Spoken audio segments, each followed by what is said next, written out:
I could tell you a story. You can edit it out if you want. Well, Dad was a big fan of Dolly. Well, Dolly used the restroom. Dad went in and took the toilet seat off and saved it and put a new toilet seat on. Hello everybody, I'm Jonathan from Wooden Paddle, and this week in Lemont we have something very special happening. Tom's Place, celebrating its 100th year in business, which is amazing. Somebody's owned a restaurant for 11 years. I just can't imagine 89 more years of this. You're gonna follow me, and we're gonna go talk to Mark, the grandson of the original owner, Big Tom. So let's go.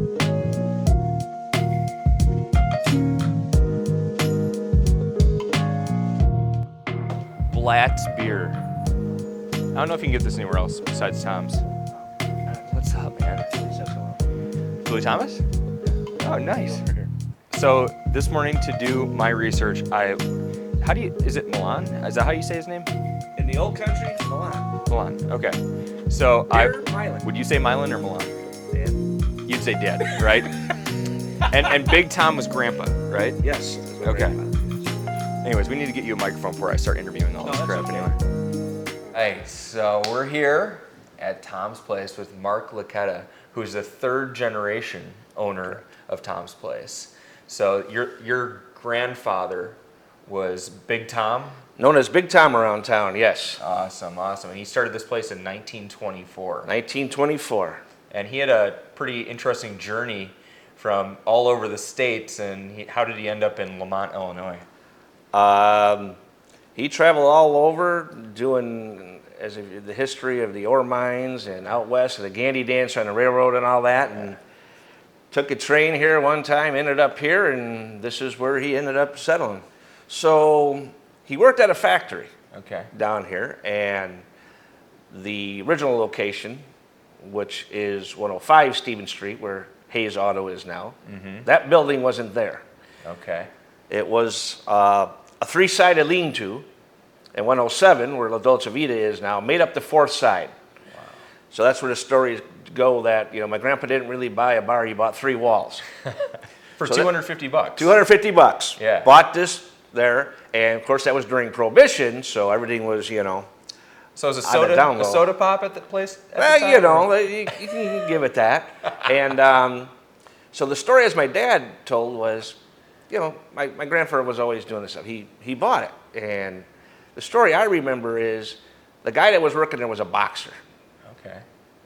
And he was in like an amateur boxer or semi-pro, something like.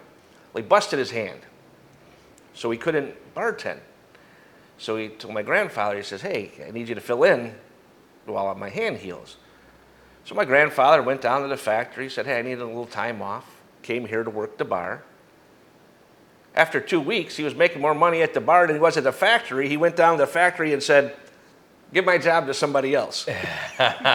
So he wasn't really looking to get in the bar business. He bought it, but then ended up running it. Interesting. Yeah. So how long was he in Hayes' spot then? So we were there from 1924 till we moved over to 107, which is La Dolce Vita now.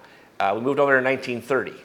Okay, so he had a 6-year run there. And then 30, and then we moved over to the location we're at now, To here, 110 Stevens Street. When was that, 46? 1948. 48. We moved over here.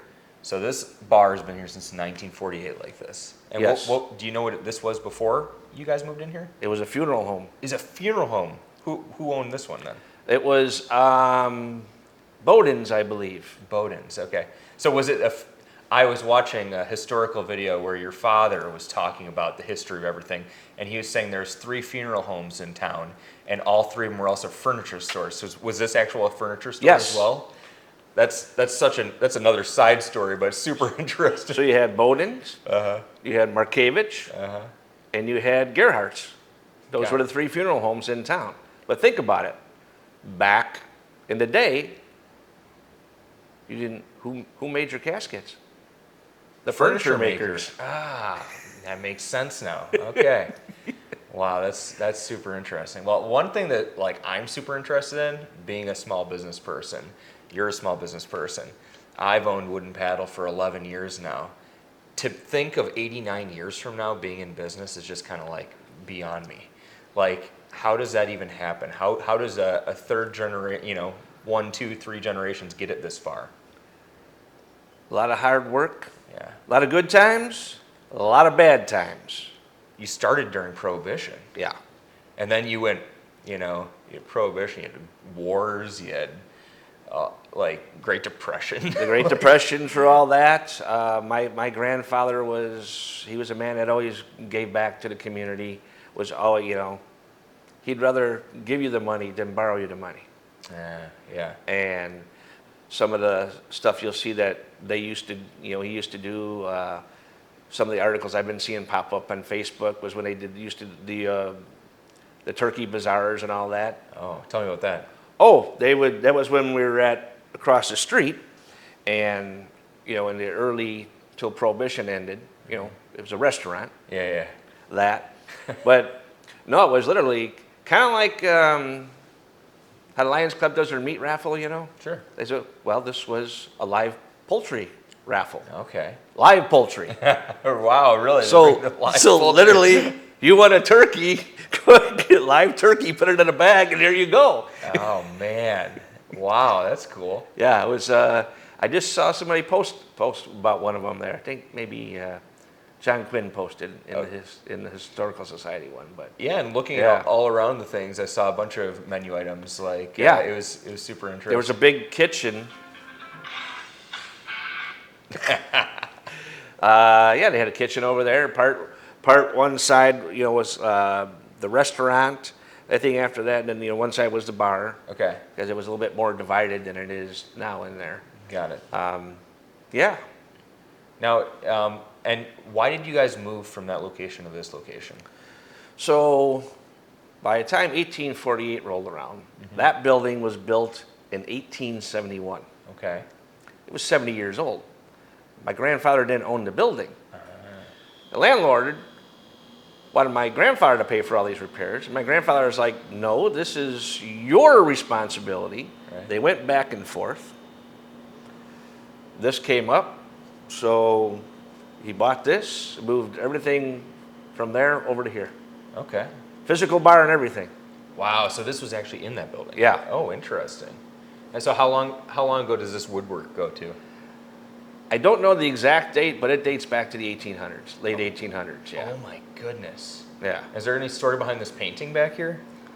So that painting was painted by a guy named Jensen. He was from Excelsior Springs, Missouri. Okay. And I think that painting has been up there since 1958, I think. 1958.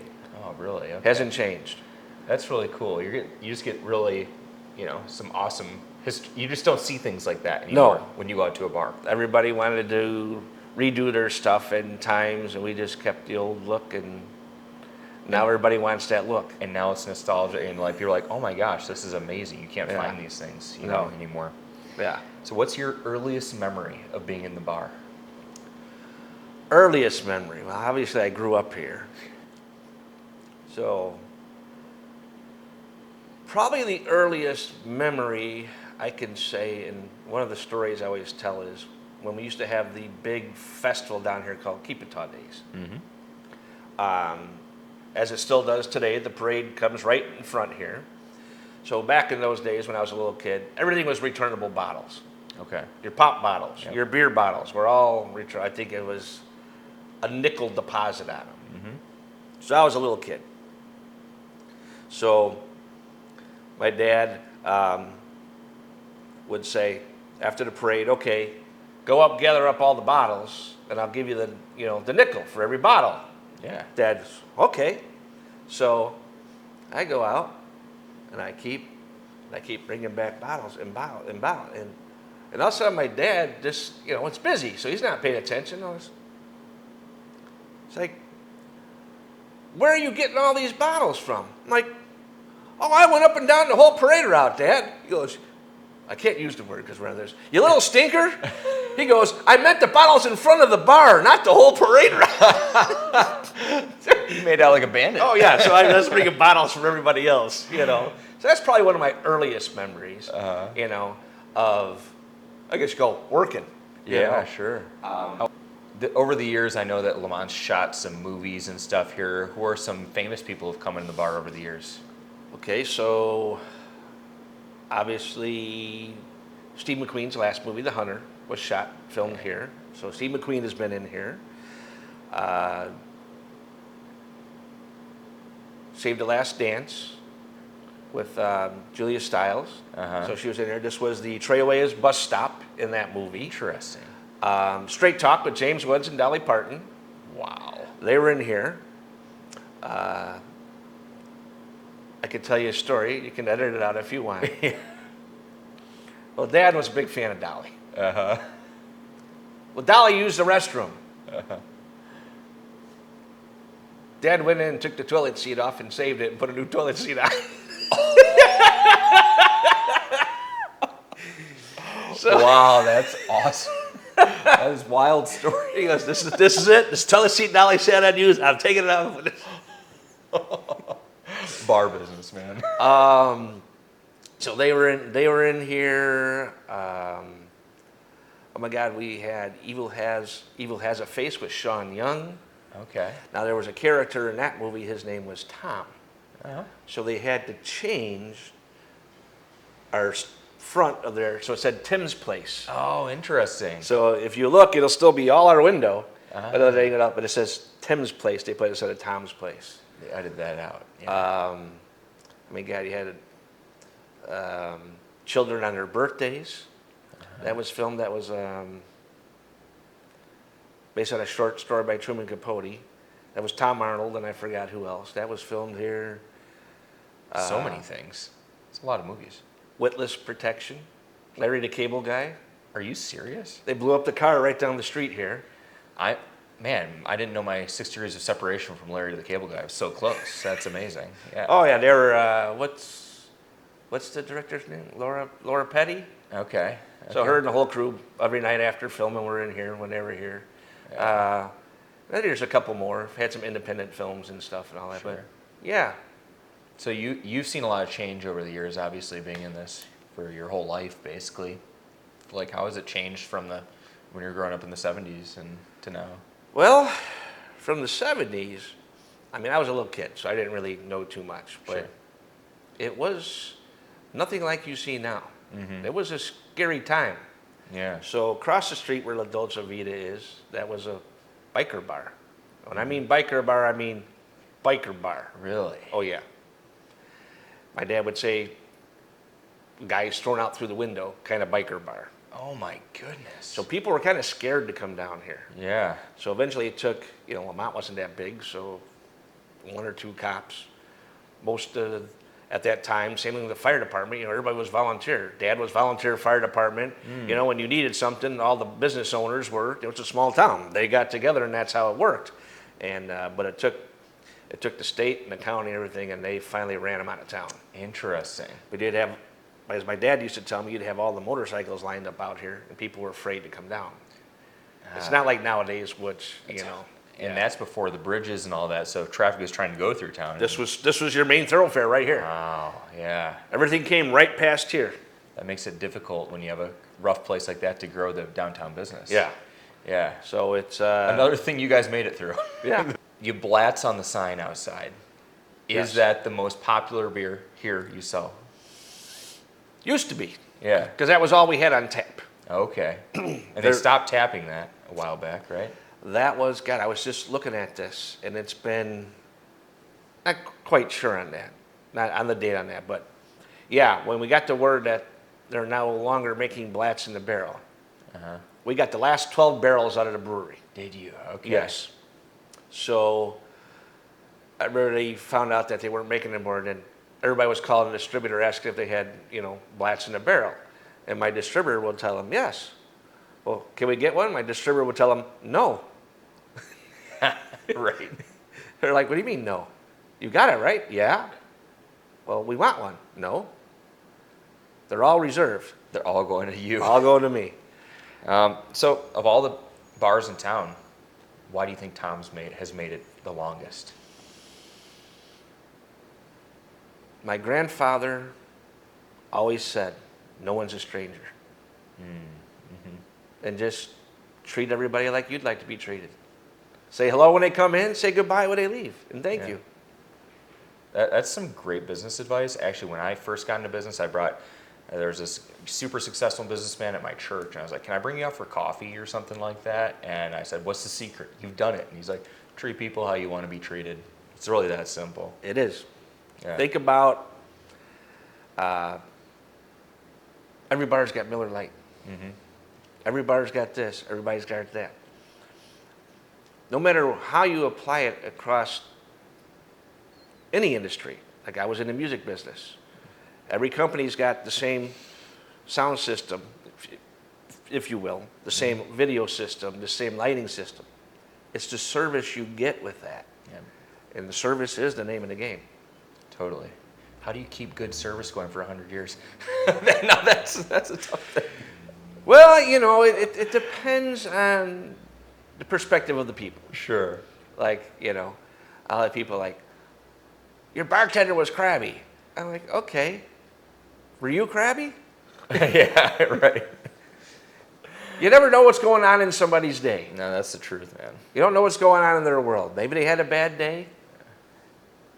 Maybe you had a bad day and you were crabby. Yeah, absolutely. But in the end of it, just everybody just get along and you'll be fine. Yeah. Makes it a better place to survive.